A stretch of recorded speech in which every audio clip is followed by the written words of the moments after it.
Hola amigos, ¿cómo están?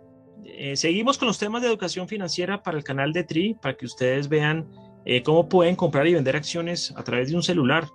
Esto no es una asesoría, esto no es un tema de recomendaciones de compra de acciones, es sencillamente un tema de educación financiera para que usted conozca cómo funciona el mercado de capitales en Colombia, cómo funciona el mercado de acciones en Colombia y para que tome mejores decisiones de inversión a través del asesor que le corresponda. Hoy voy a compartirles pantalla y vamos a hablar de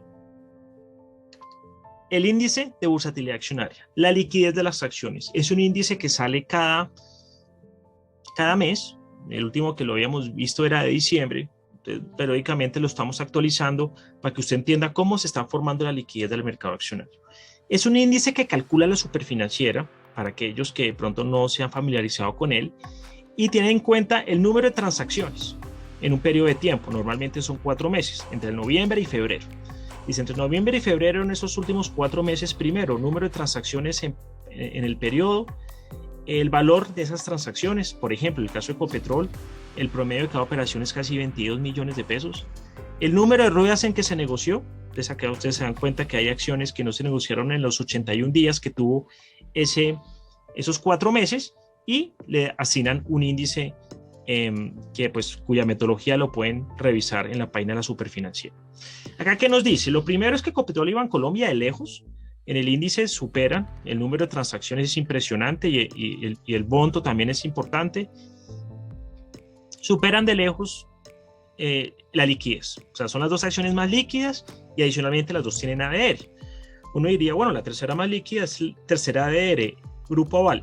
Pues ha sido desplazado por Suramericana, que teniendo menos ruedas, tuvo un monto de operación más alto, recordando que aquí entra de una vez lo de la OPA, el promedio de la OPA, la cantidad de operaciones que se hizo, aquí se marcan, por eso el promedio de negociación en Grupo Sura son 204 millones de pesos, porque incluye la OPA, y el número de transacciones pues también fue importantísimo en dicha operación.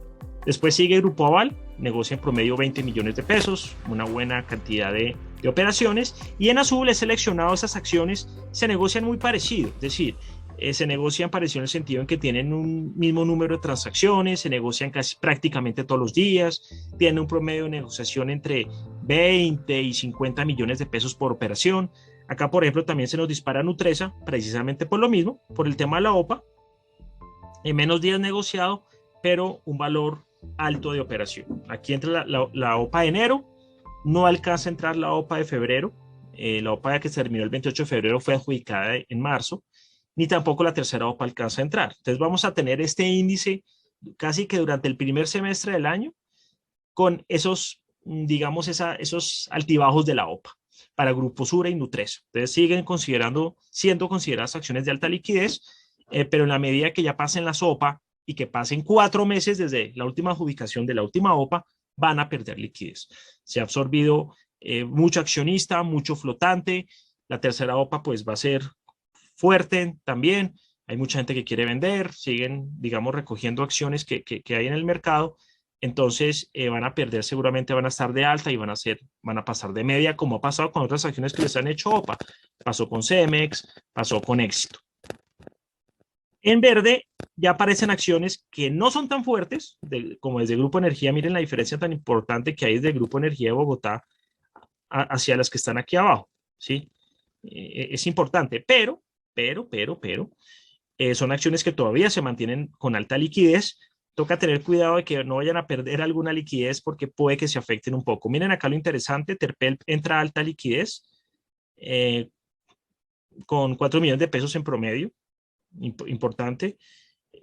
Vuelve Canacol y Celsia de alta liquidez y preferencial Grupo Argos. Es decir, miren, llama la atención Terpel, le han hecho mucha operación, esto fue una acción de moda, las personas de TRI la estuvieron moviendo bastante y logran que sea una acción de alta liquidez.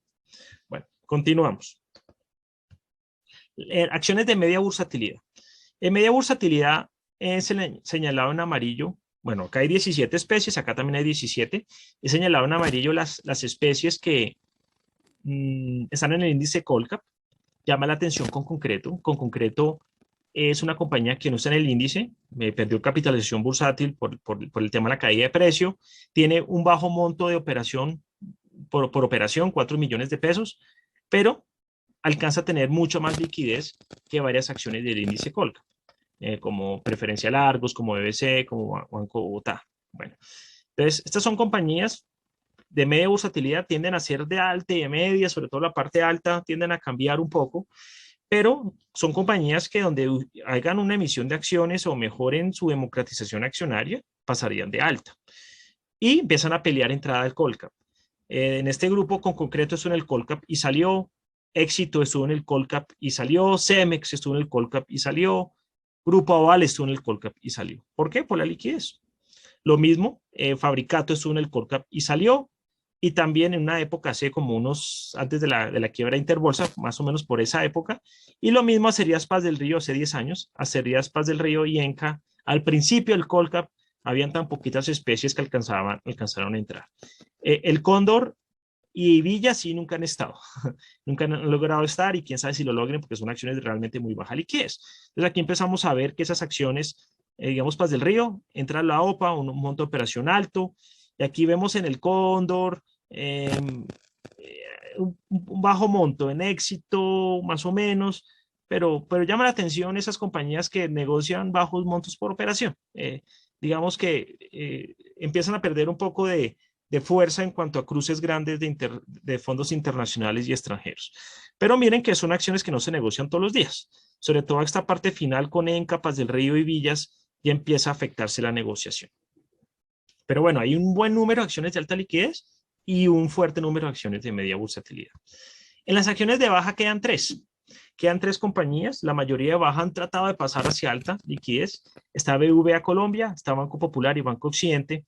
No tienen una buena cantidad de operaciones, digamos, en promedio en el periodo considerado. Se negocian 1 o 2 veces al mes en algunos casos. Poca operatividad, pocas transacciones, montos no muy altos en Occidente y BBVA sorprende un poco que sí, pero Popular montos bajos con pocas operaciones.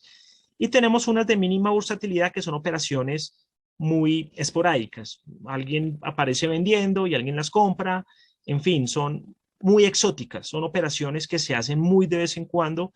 Normalmente se hacen entre 1 y 7 veces en el mes. Mire, aquí aparece Villas preferencial en noción 7 días, el BVA preferencial en 4 días, Valsimesa 3 días, y así algunas un día. Es imposible hacerles operaciones a estas acciones en la bolsa porque son muy exóticas y se dan cuenta, bueno, en Productos Familia aparece el tema de la OPA, pero normalmente también negocian cantidades y montos muy bajos. Entonces, tener en cuenta, por ejemplo, en Coltejer, el promedio por cada operación son 258.000 pesos, bastante bajito. Finalmente, hay 33 compañías que no tienen liquidez en la bolsa. Aquí están las que no se han negociado, algunas son ordinarias y preferenciales, pero vale la pena ver por qué esas empresas no se mueven y cómo hacer para mejorar la liquidez y bursatilidad de estas compañías que están en la bolsa y que pues muchas no se mueven ni en los últimos 4 meses, ni en el último año, ni en la última década. ¿Qué hacer para que esas compañías mejoren su liquidez? Aquí les dejo entonces este estudio de educación financiera para que usted entienda los riesgos que puede tener usted al comprar una acción con el tema de la liquidez. A algunos no les gusta, yo no entiendo por qué, pero la liquidez es algo que vale la pena tener en cuenta a la hora de comprar cualquier activo y más todavía el mercado accionario. Que estén muy bien, nos vemos en el siguiente video de educación financiera.